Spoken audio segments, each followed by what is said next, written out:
जय हिंद दोस्तों।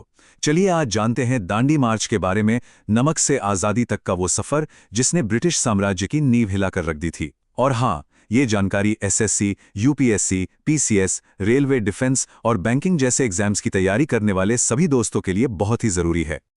तो सबसे पहला सवाल यही मन में आता है कि आखिर एक 60 साल का इंसान सिर्फ एक चुटकी नमक के लिए 230 मील से भी ज्यादा पैदल क्यों चलेगा? क्या वजह थी?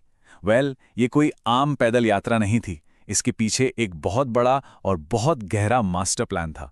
चलिए आज इसी को समझते हैं। तो सबसे पहले ये समझते हैं कि आखिर मुद्दा नमक ही क्यों था, कोई और चीज क्यों नहीं। इसकी वजह थी अंग्रेजों का बनाया हुआ नमक कानून।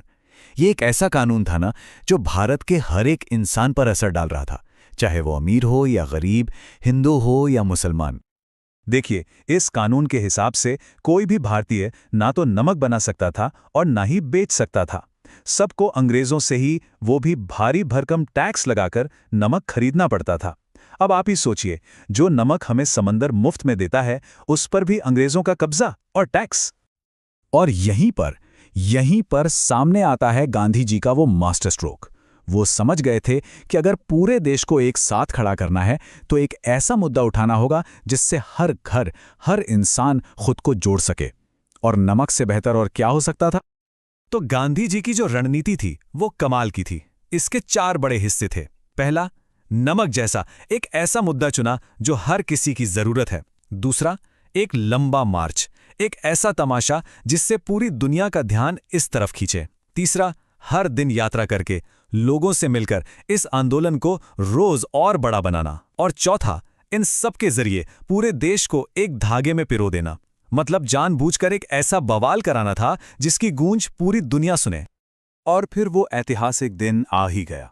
12 मार्च 1930 गांधी जी अपने 78 साथियों के साथ साबरमती आश्रम से निकल पड़े। और फिर जो हुआ वो इतिहास है। जैसे जैसे वो आगे बढ़ते, गांव के गांव, शहर के शहर उनसे जुड़ते चले गए। 78 लोगों से शुरू हुआ ये कारवां दांडी पहुंचते पहुंचते हजारों का सैलाब बन चुका था। और आखिरकार 6 अप्रैल 1930 को वो दांडी पहुंचे।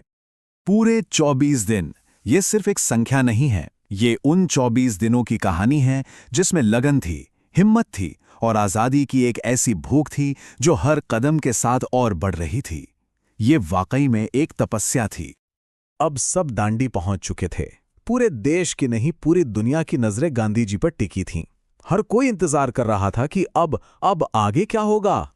6 अप्रैल की सुबह गांधी जी ने समंदर किनारे जाकर बस एक बर्तन में पानी उबाला और एक चुटकी नमक बना लिया। एक बहुत ही छोटा सा काम था, है ना? लेकिन इसका असर बहुत बड़ा था। इस एक चुटकी नमक के साथ उन्होंने अंग्रेजी हुकूमत के सबसे बड़े कानूनों में से एक को सिंबॉलिकली तोड़ दिया था। और ये पूरे देश के लिए एक इशारा था। उस समय के वायसरॉय इरविन भी ये देखकर हैरान रह गए थे। और बस इसी एक इशारे ने जन्म दिया भारत के एक सबसे बड़े आंदोलनों में से एक को, जिसे हम जानते हैं सविनय अवज्ञा आंदोलन के नाम से। तो ये सविनय अवज्ञा आखिर है क्या? देखिए, इसका मतलब बड़ा सीधा है। प्यार से आपकी बात को ना मानना। मतलब हम आपसे लड़ेंगे नहीं, कोई हिंसा नहीं करेंगे, बस आपका बनाया हुआ गलत कानून हम नहीं मानेंगे।